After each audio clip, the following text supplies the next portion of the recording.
c'est la dernière ligne droite de cette matinale. Nous sommes ensemble jusqu'à 9 heures. L'occasion d'ici là, de parler des urgences pédiatriques qui sont très chargées en ce moment. À La Roche-sur-Yon, tous les lits sont actuellement occupés.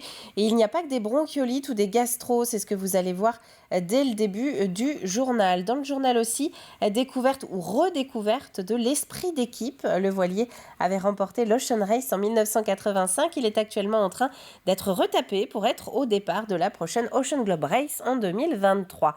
Et puis ce sera de la radio ce matin dans le coup de fil à la presse. Découverte de la radio régionale Sun qui fête ces jours-ci le premier anniversaire de sa web radio dédiée aux 5-11 ans ligériens. Une web radio qui s'appelle Sun Junior. Mais avant tout ça, on jette un œil à la météo avec le soleil, vous le voyez, qui est normalement de la partie encore qui est avec nous ce matin. Sur l'ensemble du territoire, un petit peu voilé, c'est normal, c'est le matin, le temps de se réveiller. Cet après-midi, il devrait y avoir une arrivée progressive de nuages, notamment par le littoral. Mais le soleil devrait malgré tout rester avec nous dans les terres notamment légèrement cachées donc par quelques nuages. Passons au marée avec la basse mer, pile à cette heure-ci, là ça y est, 8h30. La haute mer, elle sera à 15h tout à l'heure. Des coefficients qui commencent à permettre d'emprunter le Gois jusqu'à 1 heure avant et après la basse mer en sécurité. Pour les marchés du jeudi, on va partir à Beauvoir-sur-Mer justement, puisqu'on parlait du Gois, ce n'est pas très loin et c'est le jeudi matin, toute l'année, de 7h à 14h, le marché de Beauvoir, ça se passe dans le centre-ville. Voilà ce qu'on pouvait dire pour les informations pratiques de ce jeudi matin. Nous souhaitons une bonne fête aux Viviane et on passe au journal.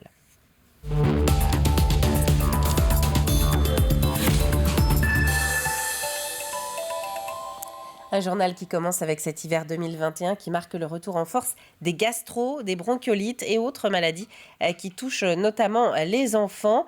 Au centre hospitalier départemental, tous les lits du service pédiatrie sont ainsi aujourd'hui occupés.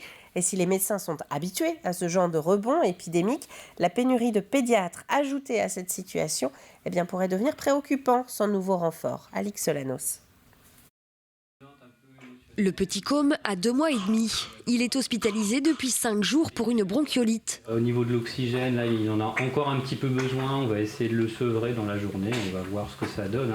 La maladie qui sévit traditionnellement à cette période de l'année devrait atteindre son pic courant décembre et représente un nombre particulièrement important de passages aux urgences. On ne peut pas dire qu'on soit submergé par rapport aux années précédentes, mais quand moi je regarde les chiffres de passage aux urgences, j'ai 4 fois plus de bronchiolites qui consultent aux urgences.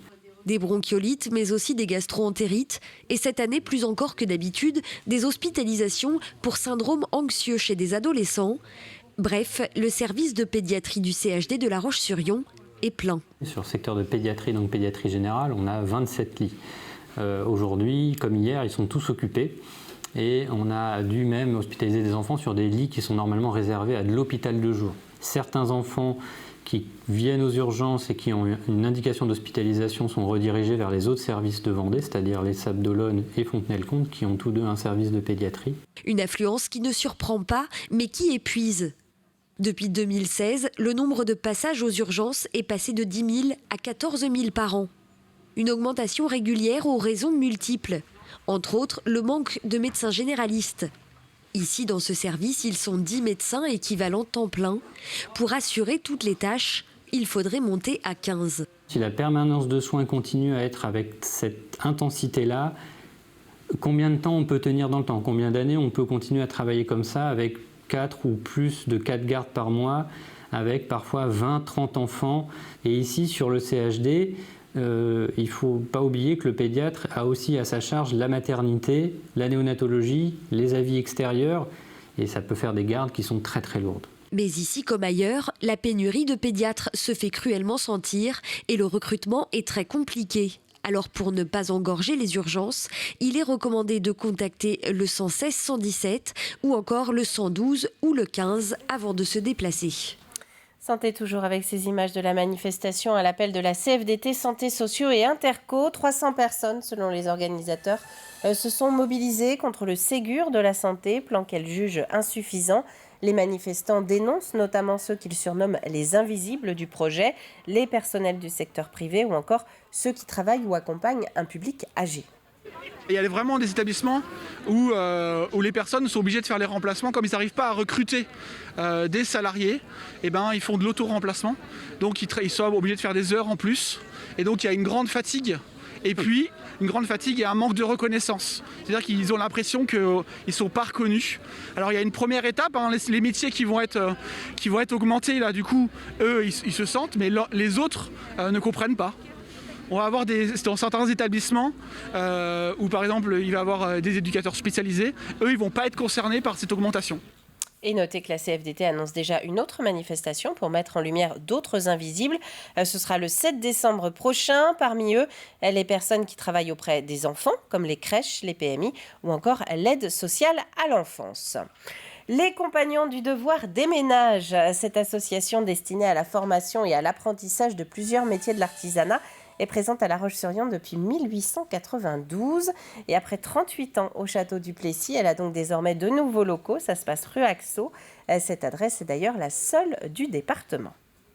L'idée, c'est de se montrer. Alors justement, la ville nous a mis à disposition ces nouveaux locaux avec Pignon-sur-Rue pour justement montrer aux gens les travaux qui ont été effectués par les jeunes et les compagnons. Il faut que les gens sachent que le compagnonnage existe toujours, qu'il est vivant. Et il y a 3 sociétés en France qui représentent le compagnonnage, il faut le savoir. Donc nous, c'est l'Union Compagnonnique, c'est la plus ancienne de ces 3 sociétés et elle est toujours active. Un nouvel emplacement important, surtout pour se faire connaître auprès de la nouvelle génération. Les Compagnons du Devoir veulent renouer des liens avec ce public en particulier, un public pas toujours informé de l'existence de l'association. Notre but, c'est d'attirer des jeunes qui choisissent d'apprendre un métier et ensuite on les fait voyager sur le Tour de France. Chaque région a sa façon de travailler et c'est pour ça que le jeune se déplace. Et comme je disais, le but aussi, c'est que le jeune, ça va le former intellectuellement. Et surtout, il va retrouver une fraternité qu'il n'aura pas ailleurs. Quelques images de la micro-crèche de Saint-Mathurin à présent. Après une réflexion de plusieurs années sur le territoire, elle vient d'être inaugurée. C'est la 4e micro-crèche gérée en Vendée par l'ADMR. 10 enfants âgés de 10 semaines à 4 ans peuvent y être accueillis par une équipe formée notamment de 2 auxiliaires de puériculture et de 2 assistants d'accueil petite enfance. On a énormément de besoins et on avait de nos enfants qui étaient partis dans les communes aux alentours et qui sont revenus ici dans notre micro-crèche. Nous, la commune, ça fait plusieurs années, ça fait au moins 5-6 ans qu'on avait pensé, qu'on avait voulu monter une micro-crèche à Saint-Mathurin. Aujourd'hui, c'est une chose faite, mais les besoins sont énormes. Pour que ce serait bien, il faudrait presque doubler ce que l'on a aujourd'hui. Pour nous, c'est une très très bonne nouvelle et en plus pour la commune, ça permet à des nouveaux parents d'avoir sur place ce qu'il faut. On va prendre le large à présent. Est-ce que vous vous souvenez de l'esprit d'équipe ? En 1985, ce voilier a remporté l'Ocean Race, une course autour du monde en équipage. Le problème, c'est que depuis, il sombrait un peu dans l'oubli. Une équipe de passionnés a donc décidé de se lancer dans sa réflexion pour lui faire prendre le départ en 2023 de l'Ocean Globe Race. Cyril Guillet. Bon bienvenue sur l'esprit d'équipe. C'est bien à l'abri sous cette bâche blanche que l'esprit d'équipe fait peau neuve. Après un long périple, le bateau est arrivé au mois de juillet dernier sur le chantier d'Éole Performance pour y être restauré. On a été le chercher au Chili, il était à Puerto Williams, en face d'Ushuaia, tout près du Cap Horn. Mais c'est le bateau qu'on voulait. On participe à une course à l'ancienne, donc il faut qu'on retrouve des bateaux de l'époque. Pierre-Yves Cavant et Lionel Régnier se sont tous les deux engagés sur la réédition de l'Ocean Globe Race. Pour ce 50e anniversaire, les 2 navigateurs ont choisi l'esprit d'équipe, une embarcation menée à l'époque par Lionel Péan, qui s'était imposé sur la mythique Whitbread en 1985. Gagner une 2e fois un titre qu'il a gagné il y a 40 ans, ce serait magique. Ce serait une belle fin de carrière pour tout le monde. Pour le moment, le bateau est en pleine restauration. Un chantier plus important que prévu puisqu'il a fallu vider entièrement son intérieur pour pouvoir intervenir sur sa coque. L'objectif étant qu'il puisse à terme retrouver l'aménagement qu'il avait lors de sa fabrication en 1981. Et il faut qu'on respecte le patrimoine et la conservation d'un patrimoine, c'est quand même d'essayer de le laisser le plus près possible de l'origine. Donc l'idée, c'est qu'il redevienne un bateau de course. Car depuis peu, ce bateau de légende s'est vu labellisé bateau d'intérêt patrimonial. Notre dossier a été retenu pour les performances et son palmarès exceptionnel. Lui, c'est son palmarès de course qui a fait qu'il a été classé. Et donc ça nous intéresse vraiment que ce bateau de collection, qui fait partie du patrimoine maritime français, soit rénové à la hauteur de son niveau et qu'on fasse quelque chose qui nous permette de gagner et qu'on revienne à l'origine du bateau quand il a gagné en 85-86. Le Team Sablé est aujourd'hui à la recherche de mécènes. 150 000 € sont encore nécessaires pour mener ce projet à terme. La fin des travaux est prévue pour mars 2022. Un mot de basket à présent pour vous signaler que les filles du RVBC se sont finalement inclinées hier soir sur le parquet des Oudéry. Elles rencontraient l'équipe de Bologne dans le cadre de l'Eurocup, un match qui se solde par un 63-67 au bénéfice des Italiennes. Donc, place maintenant au play-off pour les Tigresses de La Roche. De la musique pour terminer ce journal. Janvier va marquer le retour de la folle journée à Nantes et en région. Le festival de musique classique est consacré cette année à Schubert le Voyageur. 160 concerts sont prévus dans 21 communes des Pays de la Loire. Et parmi ces délocalisations, il y a notamment le traditionnel passage par Chaland où ont été tournées ces images. La folle journée en Vendée, ce sera les 21, 22 et 23 janvier prochains.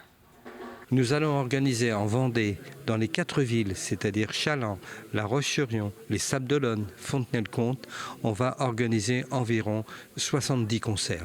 Avec tous les plus grands chefs-d'œuvre de Schubert, ces grands chefs-d'œuvre de musique de chambre, la Truite, le Quatuor La Jeune Fille et la Mort, le Trio Puissant, toutes ces grandes symphonies, la 5e symphonie de Schubert, la 8e symphonie de Schubert, et beaucoup d'œuvres aussi, des transcriptions qui seront jouées par beaucoup d'ensembles amateurs, puisque la Vendée possède une richesse absolument inouïe de musiciens amateurs, donc on va les entendre dans toutes les villes.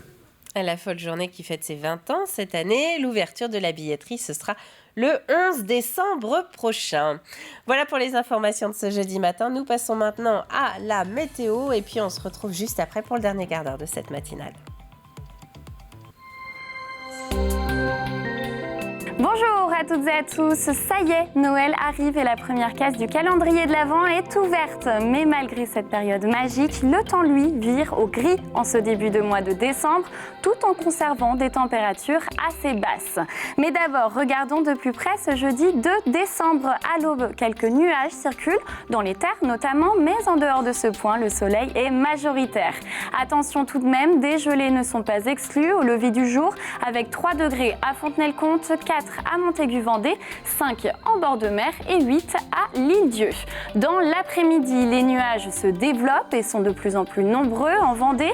Le mercure, lui, reste bas avec 7 degrés en moyenne dans les terres, un minimum de 6 à la Châtaigneraie, puis 8 à 9 sur le littoral et sur les îles. Et que nous réserve cette fin de semaine ? Eh bien, pas de soleil en vue ce vendredi. Des précipitations modérées à fortes sont même attendues tout au long de la journée. Le vent fait également son retour avec des pointes jusqu'à 75 km/h. Les températures sont comprises entre 1 et 13 degrés. Samedi, le ciel reste encombré de nuages et quelques averses sévissent matin comme après-midi dans le département. Le vent reste sensible avec des rafales de 65 km/h et le thermomètre remonte et affiche 7 au réveil jusqu'à 10 au plus chaud. Enfin dimanche, cette journée dominicale commence avec le soleil, même si quelques précipitations sont encore à noter sur la côte. Au niveau du mercure, comptons 4 à 10 degrés. Et maintenant, retour à ce jeudi 2 décembre. Le soleil nous accompagne de 8h31 à 17h19. Nous souhaiterons une belle fête à toutes les Vivianes et la mer sera agitée, coefficient de marée de 80 et 86 au Sables-d'Olonne. Très beau jeudi à toutes et à tous et à bientôt sur TV Vendée pour un nouveau bulletin météo.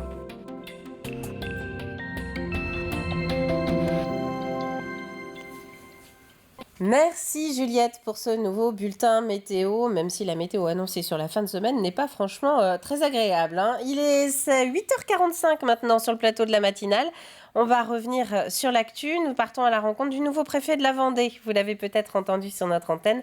Gérard Gavory a pris ses fonctions mi-novembre. Il revient pour nous sur l'offre médicale et l'emploi dans le département. Ce sont deux des dossiers sur lesquels il va porter son regard au cours des prochaines années.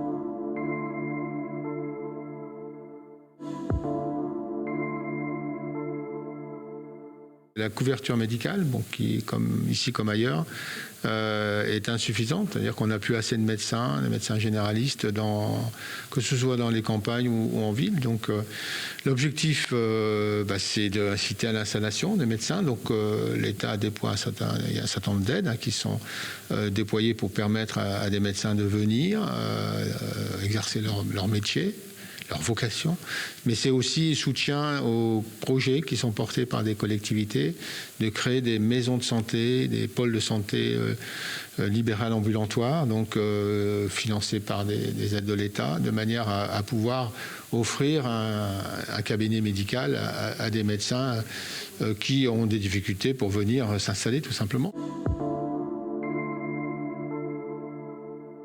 Le second sujet en matière de santé, c'est celui des urgences, le problème des urgences. D'une manière générale, les urgences sont encombrées parce qu'il n'y a pas suffisamment de médecins, notamment le week-end. Donc il y a un risque, il y a une saturation et il y a aussi un problème d'attractivité. L'autre sujet d'actualité, c'est le Ségur de la santé, un effort considérable qui est déployé par l'État pour financer des projets d'équipement d'hôpitaux, mais aussi améliorer la situation, la rémunération des personnels de santé. Il y a des mesures qui ont déjà été prises et qui vont être maintenues et accrues. On a ici 2 hôpitaux dans le département qui vont bénéficier d'une aide très conséquente, donc 60 millions pour les hôpitaux de La Roche-sur-Yon et de Châlons.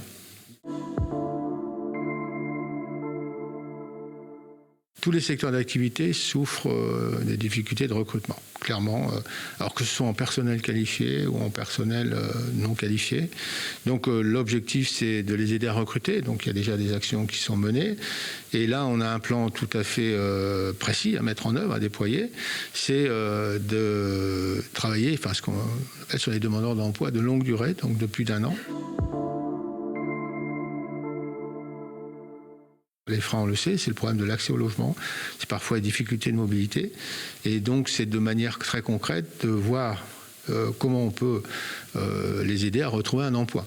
Double objectif, c'est de permettre à ceux qui sont actuellement encore en recherche d'emploi, même si le taux de chômage diminue fortement, de permettre de retrouver une activité et de permettre d'offrir aux entreprises qui manquent cruellement de main-d'œuvre, de la main-d'œuvre. Et c'est un plus de l'info donc, que vous allez pouvoir retrouver sur notre site internet dans la rubrique Actu. On passe au coup de fil à la presse.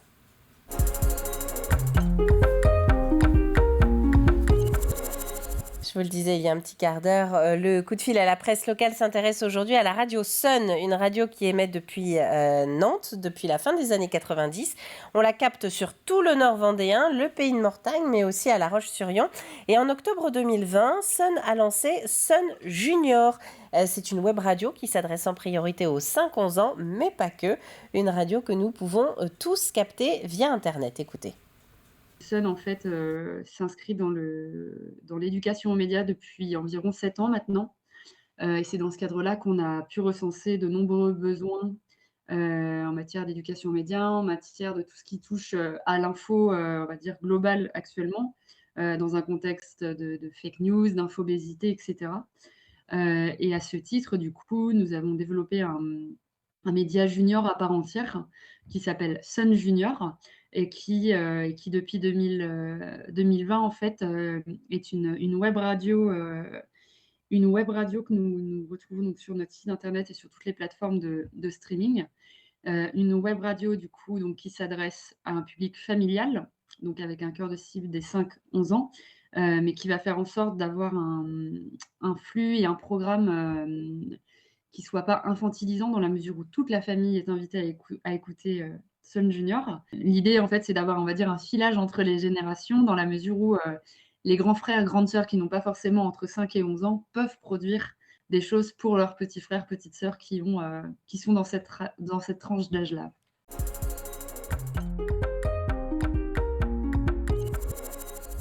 On est quand même dans un contexte où l'information arrive de de tous bords, de toutes parts, donc que ce soit au niveau des canaux, que ce soit au niveau de la télé, donc d'Internet maintenant qui a démultiplié, on va dire, l'accès à l'info et la facilité aussi.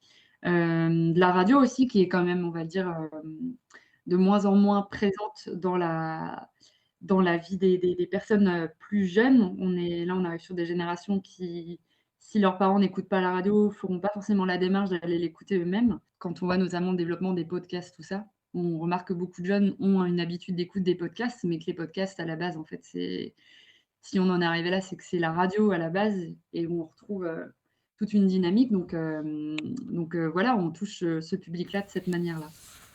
Le premier anniversaire de la web radio ligérienne Sun Junior, c'est à réécouter sur tvvendée.fr dans la rubrique matinale. On passe à l'extrait du jour.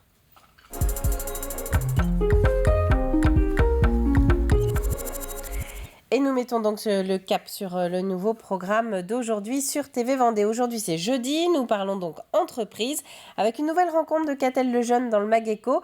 On va prendre la direction de la maison Soulard à Essart-en-Bocage. Regardez. Alors là, on arrive dans une autre partie. Alors, c'est quelle étape là ? On est dans l'atelier de barattage. Alors, barattage, ça veut dire quoi ? Donc là, on va assaisonner les produits en fonction des différentes recettes. D'accord. Donc on va rajouter du sel, du poivre, du sucre, en fonction du cahier des charges des clients. Et alors là, la personne qu'on voit, qu'est-ce qu'elle fait ? Donc là, elle fait un tri manuel. Donc elle trie le produit avant de la mettre dans la baratte. Et en fonction de sa texture, soit elle le met de côté, ou soit elle le prend pour le client. Ok, donc là on arrive dans un autre espace. Alors qu'est-ce qu'on fait ici ? Ici on est dans l'atelier de conditionnement du foie gras. D'accord. Alors quel type de conditionnement, quel grammage ? Donc on a des conditionnements qui vont de 60 grammes jusqu'à 1 kg. D'accord. Ça peut être du verre, de la barquette plastique, ainsi de suite. D'accord. Donc là c'est du verre aujourd'hui. Un conditionnement de 180 grammes. D'accord. Alors les personnes qui sont là, qu'est-ce qu'elles font ? Donc on pèse d'abord ? On pèse le produit, on vérifie le poids. D'accord. L'opérateur suivant prend le foie gras et le met dans la verrine. Ok. La troisième personne tasse le produit. Ok. Et après, on va le mettre sur la machine qui va le mettre sous vide. D'accord. Et c'est un magazine à retrouver en intégralité à partir de midi sur notre antenne. Vous êtes sur le plateau de la matinale, on va passer au rappel des titres. Et nous commençons ce rappel avec le service pédiatrique du CHD à La Roche-sur-Yon, service qui est très occupé en ce moment. Tous les lits sont pris. Parmi les pathologies les plus représentées, gastro, bronchiolite, mais également cette année, encore plus que d'habitude, des hospitalisations pour syndrome anxieux chez des adolescents. Santé toujours avec la mobilisation des professionnels du secteur. 300 d'entre eux se sont retrouvés pour manifester à l'appel de la CFDT, des professionnels du secteur privé, d'autres qui travaillent auprès des enfants ou encore dans les EHPAD. Ils ont décidé de se surnommer les Invisibles du Ségur de la Santé. Un nouveau rassemblement est prévu le 7 décembre prochain. Des images de l'esprit d'équipe. Le voilier a eu son heure de gloire en 1985 alors qu'il remportait l'Ocean Race et il tombait depuis dans l'oubli. Mais la réédition de la course en 2023 a poussé une nouvelle équipe à le retaper pour être prêt sur la ligne de départ de l'Ocean Globe Race dans un peu plus de 600 jours. Et puis le voile se lève progressivement sur la folle journée. Le festival de musique classique nantais est consacré à Schubert le Voyageur. Cette année, il se délocalisera en Vendée, dont Chaland les 21, 22 et 23 janvier prochains. 8h54 sur le plateau de la matinale, on passe au jeu.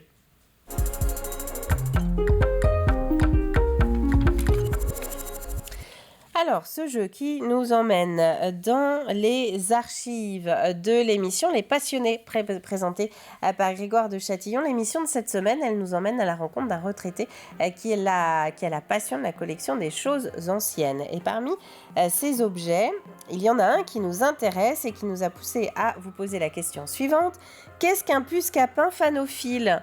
Qu'est-ce qu'un puce-capin phanophile ? Vous avez jusqu'à demain midi pour nous envoyer votre réponse sur le site internet de TV Vendée. L'indice du jour, vous seriez en Suisse ou au Canada, vous pourriez presque parler de pousse-poussophilie. Vous seriez en Suisse ou au Canada, vous pourriez presque parler de pousse-poussophilie.